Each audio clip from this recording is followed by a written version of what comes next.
Good day, ladies and gentlemen. I am the Minimalist Mellaniel, and today I'm going to show you what I am doing right now to cut my budget down, to increase my cash flow, and continue on my financial independence, retire early journey. And we're also going to read your comments on my $113,000 dividend portfolio. So let's jump right into this.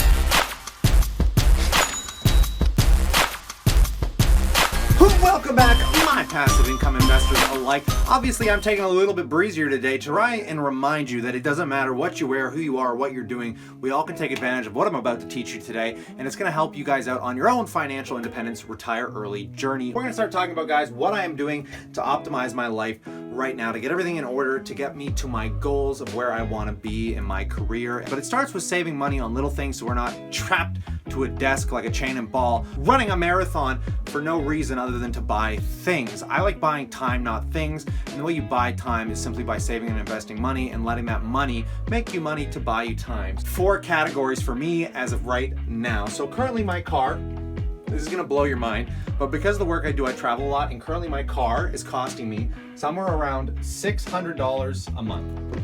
And I'm talking about this because I have it in the shop right now. It's a 2009 Charger, and you're probably thinking, well, why do you need to own a 2009 Dodge Charger? Well, the reason that is because it tows, and it's good for parking, and it's also decent on highways for gas, but I'm not doing a lot of highway driving like I used to. But essentially, it helped fill a lot of my job criteria, but now I'm just changing up my job to try and save money and optimize, and I'm gonna start switching kind of the way I'm doing a little bit parts of my life and how I'm having my income come in, which I'll break down in another video. But the way I'm gonna get this down, because my car is getting about $1,000 worth of work done to it right now, I'm basically going to sell this car because I think it's still worth somewhere. I'm gonna value it at maybe around $6,000 being fair value for it. And if I can get $6,000 for it, guys, I'm gonna sell it and I'm gonna buy something much cheaper on insurance, cheaper on gas. And I'm hoping I can cut this, get this here, guys. I'm gonna cut this, trying the goal is to $300 a month.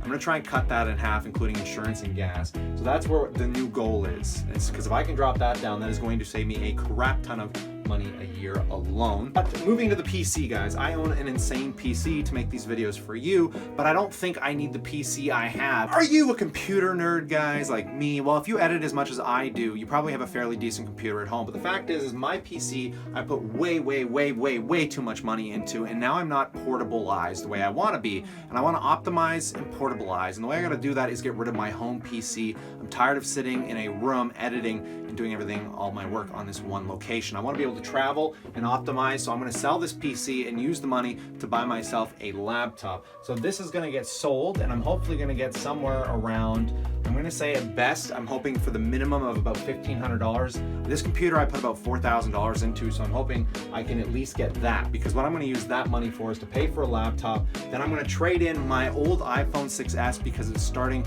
to crap out on me, and I'm going to trade that one in for basically a newer phone. But because I can trade in my old phone, I'm gonna get like $150 off the newest phone, which you can't even buy them used for what Apple is giving you for the discounts of just trading in an older phone. So I'm hopefully gonna use this money and to basically help get me a laptop and a new phone so I can continue doing better videos and editing portably, so I don't feel like I have to rush home to make these wonderful videos for you guys. So consider slapping a like, because it takes a lot of work to put this together for you. So that is what I need to do to optimize this. Now, I'm not going to get a phone plan. I will outright buy the phone. My current phone plan with Rogers is $500.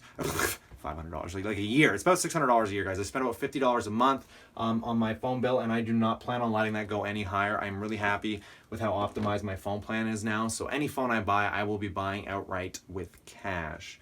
Now, the last thing to optimize, guys, that you need to pay attention to, and I'm saying this more for you than me, because I have fully been optimizing the hell out of this by living at home with my parents. Now, a lot of you listen to Dave Ramsey who think, guys, you're adults. You need to get out of the house. You're all adults. What are you doing? You're ruining your lives, blah, blah, blah. Anyways, if you watched any of my videos about how hard it is to get ahead in Canada here, even with the money that I have sitting in my stock portfolio, I'm trying to finish optimizing the rest of my life up for about the next year and a half so I can plan on moving out. But because I have no stability in my job, I don't know where I'm going to end up moving to, so I want to be as flexible as possible because I'm trying to do some international work as well, and I'm not sure where I'm going to end up, so I just need to be as basically as fluid as possible toward my travels and where I am staying.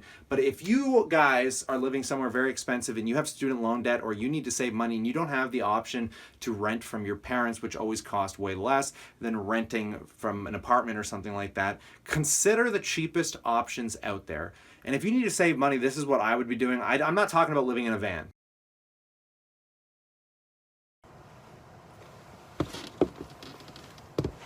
But I'm talking about maybe doing something like shared housing. In fact, you can live a really nice lifestyle by renting a room in a mansion. There are options like that, and I see them all the time, where you rent a room for $500 or $600 and you have shared common areas, and you're going to be living with about 8 different people in a massive house. It's an interesting way of basically trying to be a little bit more frugality. Just a really quick overview of little things I'm doing today to optimize my life for tomorrow so I can continue to save, invest, and continue on my passive income journey here for you guys. What we're going to do is we're going to head on over to my crazy expensive computer. We're going to analyze some of your comments on some of my videos. I think this is going to be a fun, interesting way of doing it. If I missed anything here, if you guys are optimizing your own lives in some ways, let me know in the comments section below, because I think it's something we all try and do as passive income investors. So come on over, guys. All right, ladies and gentlemen, just a real quick update. We're about 2:51 in the afternoon here, Eastern Western time. We're looking at $111,860 between the 3 accounts here, and my one portfolio is up about $1,030 right here for my Royal Bank investment account, just to give you guys a quick heads up on the current update for my 6-figure dividend portfolio. But more importantly, we want to talk to you guys. I love reading the comments lately. They're absolutely hilarious, and I think it'd be fun to scroll through and see some of my most popular videoed comments, starting with this one, which made my day, because it only just happened 6 minutes ago, and it was the best comment, I think. It says, "You crazy entitled millennials and your logical stances and legitimate complaints. In my day, blah blah blah, avocados blah blah blah, sacrifice blah blah blah, Trudeau blah, iPhone." This comment severely sums up a lot of things. Oh my god, it's so funny. Did I like that? Yeah, I definitely like that. All right, here we got another one. "Some people just want to bear debt in their grave. I saw some 60 plus refinance their paid off home, 30-year loan, and pays minimum payment." Yeah, I know, it's horrible. "Payments because they know they what does that say? They know they won't live longer than 30 more years, so they're going to take out debt. Sucks." That's kind of funny. I don't know why Quebec would suck, but I agree. Canada is heading for some very rough years. Major housing bubble, a mess making, a major debt mounting all across the country, both personal and governments. Sick stuff. All numbers coming from the government is fake, lies, spin all, BS, crook to the core. Wow, this video really went some viralness. What else we got here? We got red Troika, I don't know. "Why are they doing it? Because the government and the Bank of Canada are trying to create inflation with manipulation, low interest rates, devaluing the currency," which our currency has come down a lot in 5 years. Actually, if you live in Canada, you lost 25% of your net worth just through currency value loss. It's kind of a shame over the last 5 years. This was a video I was joking about student loan debt, and the Investing Education says student loan debt sucks. Totally agree. One of my good long-time subscribers here, you should check this guy out, Meekin 60 frames per second, twitch.tv. So, strange, has he never heard of community college? "I was making $15 an hour and paid 2 years off in it by myself. 2 more years at the state ghetto, no-name college, had GI Bill paid off. Then I paid the rest, 0 owed at the end. Nothing lost, nothing gained perhaps. I thought college would have done a lot more for me until after years of working for other people, realizing having your own business is the best route. Also, for financial crescendo, realizing that investing your extra expendable cash to make you money is the best thing for long-term wealth building. You live and learn, I guess." Great video. I wonder, how old are you? You seem wise beyond your years, my friend. Definitely deserves a like. I'm gonna comment on that. I should almost pin that to the top because you're awesome, dude. You're awesome. Let's get that in there. All right, let's keep going here, guys. We got "You are a very cute guy. You look like my ex-boyfriend, but you are playing with fire. Cash is king. Big trouble ahead for Canada." Weird comment. "CIBC in Canada ditch bank. Be careful. As a millennial, I sold every stock and now I'm in cash. Cash at home. Don't trust banks anymore. We are heading into really bad times." Now, see, I have this same mindset when I got into investing. So it was about 4 years after the financial crisis, I started getting into investing, and I had the same mindset where I always thought that things were going to collapse. It was the worst thing in the world, but I've come to the conclusion that that is not a good mindset to have. It's a paranoid mindset, and you keep misunderstanding when you buy businesses. you're buying for cash flow, not for asset value. You're not buying it for speculative value. When you buy for cash flow, you're buying on the assumption you're going to be holding these stocks generationally, and they're going to pay you for the rest of your life. So if you own a good company like a tobacco company or a global company, it would take an entire collapse of the system. And trust me, if that happens, cash isn't going to mean anything. Cash gets devalued like crazy. In fact, having your cash sitting in Canada has lost more money than any other investment you could have pretty much made, considering not only did you lose money to the rate of inflation, but the dollar has been devalued. So you can see the CAD dollar chart has actually, it's down huge, guys. Look at the 5-year. If we go to the max, you can see that once upon a time, we were trading at almost fair value with the US dollar. So just holding cash right now is the worst thing you can do, in my opinion. I actually have 60% of my wealth in US currency and 40% in Canadian dollars because I just don't trust what is going on in this country. So if a crash comes or the dollar continues to devalue, I'll actually be somewhat set at par because I'll be making money on my US holdings. You really have to think about what you're doing to diversify properly. At this point, even it might be a good time to start getting into China soon and a few other places that are going through partial recessions, just because this might be a good time to pick up some cheap currencies and cheap stocks elsewhere. I don't personally do much outside of the Western world right now, but I do have some exposure to, again, British American Tobacco, British company. I do have some global exposure with Germany, which is really awesome, with one of my Canadian companies that's done really well and has really hedged against this nicely. Like I said, batter you too hard here. Just understand, when you put money in cash, you're also holding a somewhat of a stock. Cash is a stock. Now, are you holding it in Canadian dollars, US dollars? I think your mind is set somewhat on a narrow focus like mine used to. You need to look at the bigger picture and realize if things get that bad, money's not worth anything anyways, and the only thing people are going to care about is food, not gold, not these silly commodities or things that have speculative value. And everything you're saying here is speculative, by the way. Sure, things might get bad, but you don't know the end results. Could go into a recession or depression, but I'm going to keep buying the companies I buy all the way through it for the next 20 or 30 years of my life. So I'm not too worried about that happening. Moving on, Mike, these two guys are awesome. Christian Robert investing. I hope that public education came with protection, because someone got screwed on the same video where I was talking about the debt.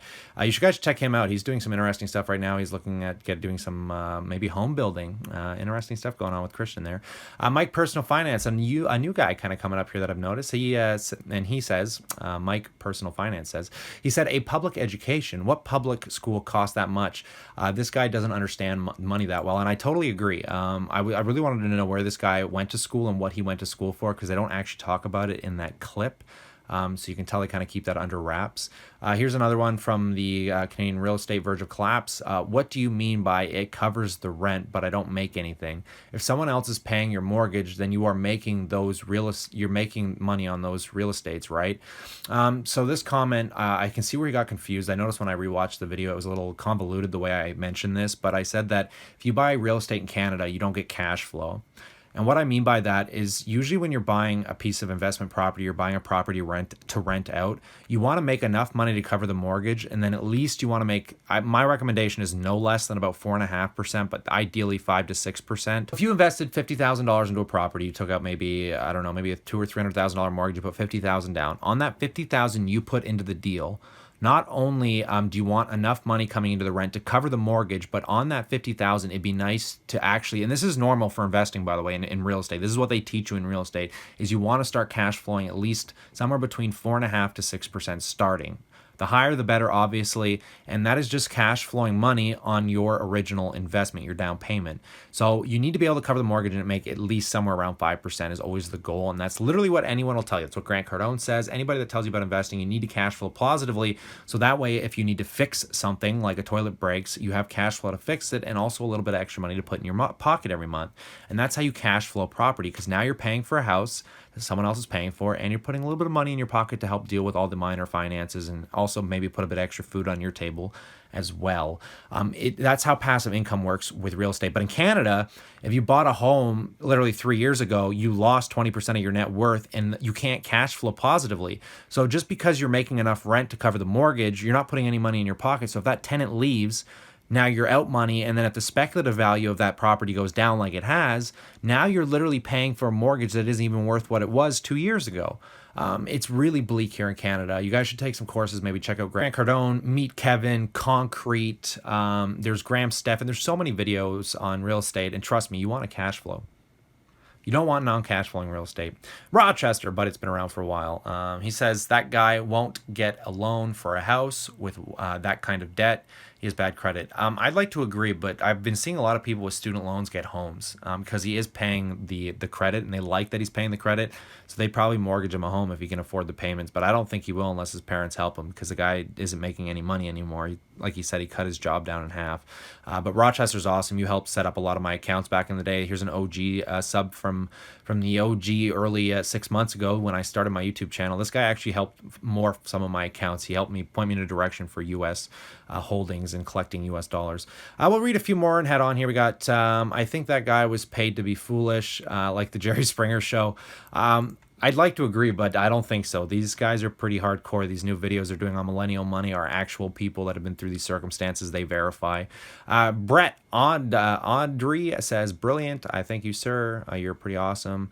We got a few other ones, but I think we're going to end it here, guys. These were some really interesting comments. I hope you enjoyed this. Remember, consider slapping a like if you want to see more. I do breakdowns of my six-figure portfolio every week to help you guys understand an honest and completely transparent financial independence, retire early journey, and how I'm going to retire sometime, but probably by the time I'm 35. But I'm honestly think I can achieve it in about 5 years with what I plan on doing. So stay cool, stay awesome, guys.